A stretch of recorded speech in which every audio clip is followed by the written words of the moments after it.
धर्मगुरु जो खुद को बताता था गौतम बुद्ध का अवतार, एक ही इशारे पर 918 लोगों ने ले ली थी अपनी जान। आज देखेंगे इस कहानी को। कोई किसी का कितना बड़ा भक्त हो सकता है, इतना कि उसके एक इशारे पर मौत को गले लगा ले। आइए जानते हैं आज कहानी एक ऐसे ही धर्मगुरु की जो खुद को इंसान नहीं भगवान कहता है। उसने एक धर्म बनाया था जिसे वो कल्ट कहता था। वो कहता था वो एक नई दुनिया बसाएगा जहाँ सब बराबर होंगे। वो कहता था कि अगर दुखों से मुक्ति चाहिए तो आपको आत्महत्या करनी होगी। और आखिरकार उसकी बातों में आकर एक ही दिन में, एक ही समय में 918 लोगों ने आत्महत्या कर ली। इस सामूहिक खुदकुशी के पीछे जिस शख्स का हाथ था, लोग उसे जिम जॉन्स के नाम से जानते थे। बचपन से ही अजीब था जिम जॉन्स। जिम जॉन्स का जन्म इंडियाना में एक गरीब परिवार में हुआ था।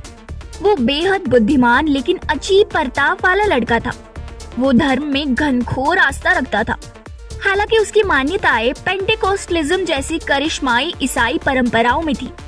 जब वो बड़ा हुआ तो उसने अपने सारे दांत उखड़वा दिए और सड़कों पर प्रवचन सुनने लगा। वो नस्लीय समानता के प्रवचन देता।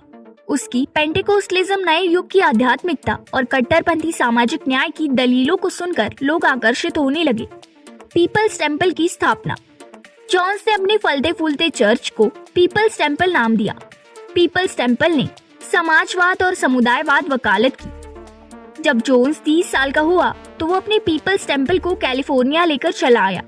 यहाँ आकर उसने पारंपरिक ईसाई शिक्षाओं से संबंध तोड़ लिया और खुद को मसीहा बताने लगा। उसने दावा किया कि वो यीशु और गौतम बुद्ध जैसे शख्सियतों का अवतार है। वो दुनिया में समाजवाद लाने का दावा करने लगा। कार्ल मार्क्स की बात पर सहमति जताते हुए वो कहता था कि धर्म एक अफीम है, मगर उसका धर्म नहीं बल्कि एक कल्ट है जो कि समाजवाद को और सुंदर बनाता है। कैसे प्रभावशाली बना जिम जोन्स। कैलिफोर्निया आने के 5 साल में ही पीपल्स टेम्पल ने जबरदस्त प्रभाव बना लिया था। अश्वेतों के प्रति उग्र समर्थन ने जिम जोन्स को बेशुमार लोकप्रियता दिलाई। एंजेला डेविस और हार्वे मिल्क जैसे वामपंथी आइकन जिम जोन्स के घनघोर समर्थक बन गए और ब्लैक पैंथर्स जैसे अश्वेत नागरिकों के समूहों के समर्थन ने जोन्स को बेहद ताकतवर बना दिया। अश्वेतों और वामपंथियों के समर्थन की वजह से अब जिम जोन्स राजनीतिक रूप से बेहद ताकतवर हो गया। ऐसे में उस पर लगाम लगाना आसान नहीं रह गया था। बढ़ता गया पीपल्स टेम्पल का प्रभाव। पीपल्स टेम्पल पूरी दुनिया में लोकप्रिय हो गया। उसकी शरण में आने वाले अनुयायियों से ये उम्मीद की जाती थी वे खुद को पूरी तरह से चर्च के यूटोपियन प्रोजेक्ट के लिए समर्पित कर दे, यानी कि परिवार से संबंध तोड़ ले, अपनी सारी संपत्ति चर्च के हवाले कर दे और पीपल्स टेम्पल में रहकर वहाँ के लिए काम करे। उनसे उम्मीद की जाती थी कि वे अपने बच्चों को कम्यून के भीतर ही पालेंगे। इतना ही नहीं, पीपल्स टेम्पल के सदस्यों को उनकी निष्ठा साबित करने के लिए एक झूठे कागजात पर हस्ताक्षर करने के लिए कहा गया। इस कागज पर लिखा होता कि उन्होंने अपने ही बच्चों से छेड़छाड़ की थी। ऐसा कहा जाता है कि चर्च ने इसे संभावित ब्लैकमेल के लिए लिखा था।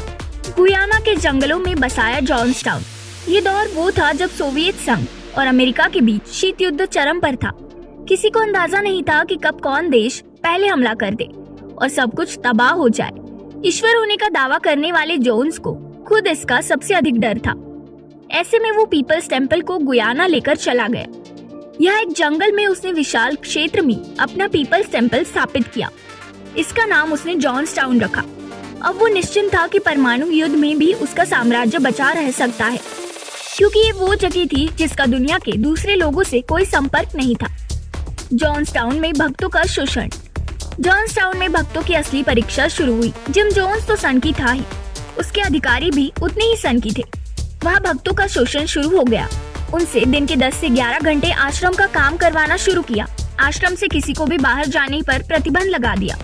जो भी आश्रम छोड़कर जाता उन्हें जिम जोन्स के खास गार्ड्स पकड़ लेते और खूब यातना देते। इससे लोगों के दिलों में डर बैठ गया। कुछ लोग इसीलिए भी नहीं भागते क्योंकि आश्रम में उनके साथ उनके छोटे बच्चे थे। बच्चों से मिलने पर भी जिम जोन्स ने पाबंदी लगा रखी थी। सिर्फ 1-2 घंटे के लिए वे अपने बच्चों से मिल सकते थे। जॉर्जटाउन की जांच करने पहुंचे सांसद। एक दिन जान जोखिम में डालकर एक दंपति वहां से भागने में सफल हुआ। वे अमेरिका पहुंचे और एक सांसद लियो रेयान को जॉर्जटाउन के अत्याचारों के बारे में बताया। उन्होंने बताया कि जिम जोन्स अब सनकी अपराधी बन चुका है, इसीलिए वहां फंसे लोगों को बचाना चाहिए। इसके बाद उन्होंने फैसला किया कि वो खुद उस आश्रम में जाएंगे और पता लगाएंगे कि आखिर जिम जोन्स ऐसा क्यों कर रहा है। 17 नवंबर 1978 में सांसद लियो रेयान जब टीम के साथ आश्रम पहुंचे तो जिम जोन्स ने उनका जबरदस्त स्वागत किया, उन्हें पूरा आश्रम घुमाया। जिम जोन्स के इशारे पर सांसद की हत्या। आश्रम का माहौल सामान्य ही था, लेकिन सांसद ने लोगों के चेहरों को देख समझ लिया कि दाल में कुछ काला है। जिम जोन्स को भी ये समझ आ चुका था कि सांसद को असलियत समझ आ गई है। उसके इशारे पर सांसद और उसके सभी 4 गार्ड्स को मार डाला गया। हालांकि जिम को अंदेशा हो गया था कि आने की राह बेहद कठिन है। सांसद के मरने की खबर जैसे ही अमेरिका पहुंचती है, सेना उसके आश्रम पर हमला कर देती है। जिम ने तुरंत माइक उठाया और आश्रम में मौजूद सभी लोगों को एक मैदान में इकट्ठा कर भाषण देना शुरू कर दिया। आत्महत्या के लिए लोगों को उकसाया। जिम जोन्स ने लोगों से कहा कि कुछ ही समय में अमेरिकी सेना आश्रम पर हमला कर देगी और हम सब मर जाएंगे। अमेरिकी सैनिकों के हाथों मरने से अच्छा है कि हम सब खुद अपनी जान ले ले। उसने कहा कि अगर हम सैनिकों के हाथों मारे जाते हैं तो हमें कोई याद नहीं रखेगा, मगर हम खुद अपनी देंगे तो इतिहास हमें याद रखेगा। उस समय आश्रम में जिम जोन्स के कुल 908 फॉलोअर्स मौजूद थे और बाकी उसके परिवार वाले थे। सभी के लिए बड़े बड़े बर्तनों में अंगूर का जूस बनाया गया, फिर उसमें साइनाइड मिला दिया गया। 234 बच्चों की भी हुई मौत। छोटे बच्चे जो इसे पी नहीं सके, उन्हें इंजेक्शन के जरिए जहर दिया। कहा जाता है कि उस समय आश्रम में 234 बच्चे थे। इस जोन्सटाउन मास सुसाइड के बाद एक 45 मिनट की ऑडियो रिकॉर्डिंग सामने आई, जिसमें जोन्स ने लोगों से कहा कि मरते समय वो इज्जत से मरे, रोए तड़पे नहीं, बल्कि चुपचाप जमीन पर लेटकर आंखें बंद कर ले। जिम जोन्स ने खुद जहर नहीं पिया। उसने अपने साथी से कहा कि वो जहर खाकर नहीं मरना चाहता, इसीलिए उसने अपने साथी को आदेश दिया कि उसके सिर पर गोली मार दो। साथी ने उसके सिर पर गोली मार दी।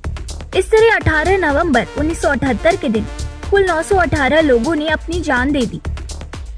इस तरह एक सनकी आदमी के बहकावे में आकर 900 से भी अधिक लोग अपनी जान गंवा बैठे। दोस्तों, इस कहानी के बारे में अपनी राय जरूर बताइए और चैनल को लाइक और सब्सक्राइब करना मत भूलिए।